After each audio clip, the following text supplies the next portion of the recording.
செல்ல பிள்ளைங்களா, good morning. உங்கள் எல்லாருக்கும் மாரல் பீரியடுக்கு இன்றைக்கி நான் வந்து ராமாயணத்துலேருந்து கதை சொல்ல போகிறேன். எல்லோரும் கேட்க ரெடி ஆகிட்டிங்களா செல்ல பிள்ளைங்களா? ரெடி தானே? ஓகே.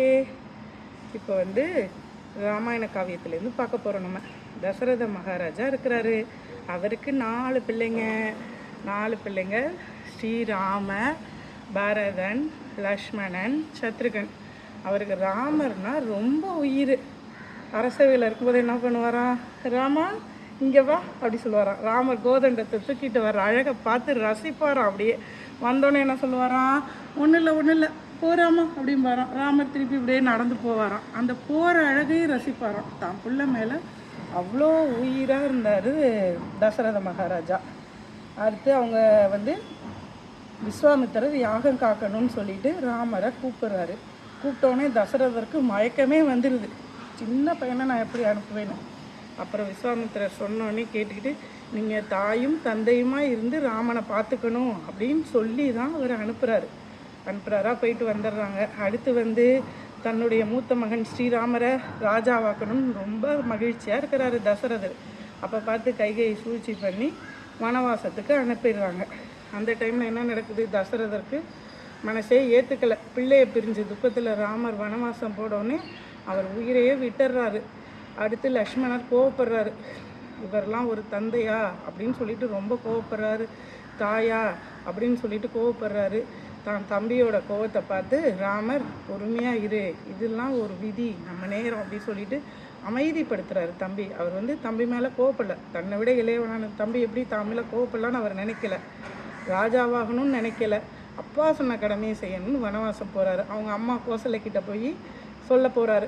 அம்மா அப்படின்னு சொல்லிட்டு, என்னப்பா முடி சூட்டுறதில் என்ன அப்படின்னு கேட்ட உடனே, அடுத்து பரதனை ஆட்சி செய்ய போகிறாருன்னு அவர் சாதாரணமாக சொல்லியிருக்கலாம். ஆனாலும் என்ன சொல்கிறாரு, எல்லா விதத்திலையும் குற்றமில்லாத பரதன் அப்படின்னு சொல்கிறாரு. தான் தம்பி அப்படியே உயர்த்தி சொல்கிறாரு ராமர். சரி, மன்னருக்கு மன்னவன் கோசலைக்கிட்டே பேர் வாங்கினவர் பரதன். அவ்வளோ ஒரு உயரிய பண்புகளோடு இருந்தார். நெல்லிக்கனின்னு சொல்லுவோம். உள்ளங்கை நெல்லிக்கனின்னா என்ன, உள்ளங்கையில் நெல்லிக்காய் இருந்தால் மட்டும்தான் தெரியுமா? அப்படி கிடையாது. நெல்லிக்காய்க்கு வெளியில் எப்படி கோடோ அதே மாதிரி உள்ளே நம்ம கட் பண்ணாலும் அப்படியே கோடு இருக்கும். உள்ளே ஒன்று வெளியில் ஒன்று கிடையாது அப்படிங்கிறத குறிக்குது. பரதர் எவ்வளோ தலை சிறந்தவர்னு குறிக்குது. இப்படியா இருக்கிறையில் வனவாசத்துக்கு போயிடுறாங்க. இதெல்லாம் நடக்கும்போது பரதர் இல்லை. வந்தோடனே தன் தாயை வந்து ரொம்ப கோச்சிக்கிறார். நீ அம்மாவே கிடையாது அப்படின்னு கோச்சிக்கிட்டு தன்னுடைய அண்ணனான ராமனை போய் கூப்பிட்றாரு. கூப்பிட்டா ராமர் வரலை. அந்த பாதுகையை வாங்கிட்டு வந்து அயோத்திக்கு பக்கத்தில் நந்தி கிராமன்ற ஊரில் அதை வச்சு நான் ராமபிரானுக்கு தொண்டன் அப்படின்னு சொல்லிட்டு இருந்து தான் ஆட்சி செய்கிறார் அவர். ராமர் எப்படி காட்டில் கஷ்டப்பட்டாரோ அதே மாதிரி மண் தரையில் படுத்து காய்கனிகளெல்லாம் உண்டு எளிமையாக இருக்கிறாரு. அப்படி அண்ணன் 14 ஆண்டுகள் கழித்து வரலைன்னா அக்னியில் குதிச்சிருவேங்கிறார். அண்ணன் மற்றவங்க இதுக்கு அவர் ஆசைப்படலை. ராஜ்யத்தை ஆளணும்னு பரதன் நினைக்கல பாருங்க. அப்போ அண்ணன் மேலே எவ்வளோ ஒரு பாசம். அந்த அறத்தை கடைபிடிச்சிருக்கிறாரு பரதன். அடுத்தது என்ன நடக்குதுன்னா, போர் நடக்குது. அப்போ லக்ஷ்மணன் மயங்கி விழுந்துறாரு. அதை கேட்டோடனே ராமபிரானுக்கும் அப்படியே மயக்கம் வந்துடுது. அப்புறம் சஞ்சீவி மலையை வந்து ஆஞ்சநேயர் தோளில் வச்சு அப்படியே தூக்கிட்டு வராரு. அந்த மூலிகை வாசத்தில் மயக்கம் தெளிஞ்ச உடனே ராமபிரான் அப்படியே ஆஞ்சநேயரை கட்டி அணைச்சிக்கிறாரு. இப்படியா எவ்வளோ ஒரு பாசத்தோடையும் பிரியத்தோடையும் எல்லாரும் இருக்கிறாங்கன்னு இதுலேருந்து நம்ம தெரிஞ்சுக்கலாம். அடுத்தது ராமபிரானுக்கு முடிசூட்டு விழா நடத்தலான்னு நினைக்கிறாங்க. அப்போ லக்ஷ்மணர் சிரிக்கிறார்.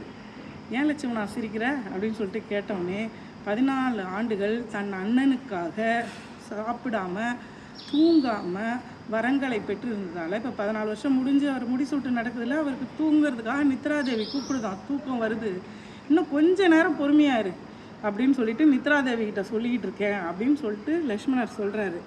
இது மூலியமாக நீங்கள் எல்லோரும் என்ன தெரிஞ்சுக்கிறீங்க, ஒற்றுமை இருக்கணும். ஒற்றுமை தான் பலம்.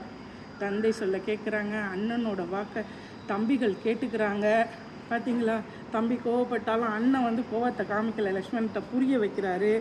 இப்படியா இதிலேருந்து நமக்கு நிறையா தத்துவங்கள்லாம் கிடைக்கும். வாழ்க்கைக்கே வழிகாட்டி. நன்றி, வணக்கம்.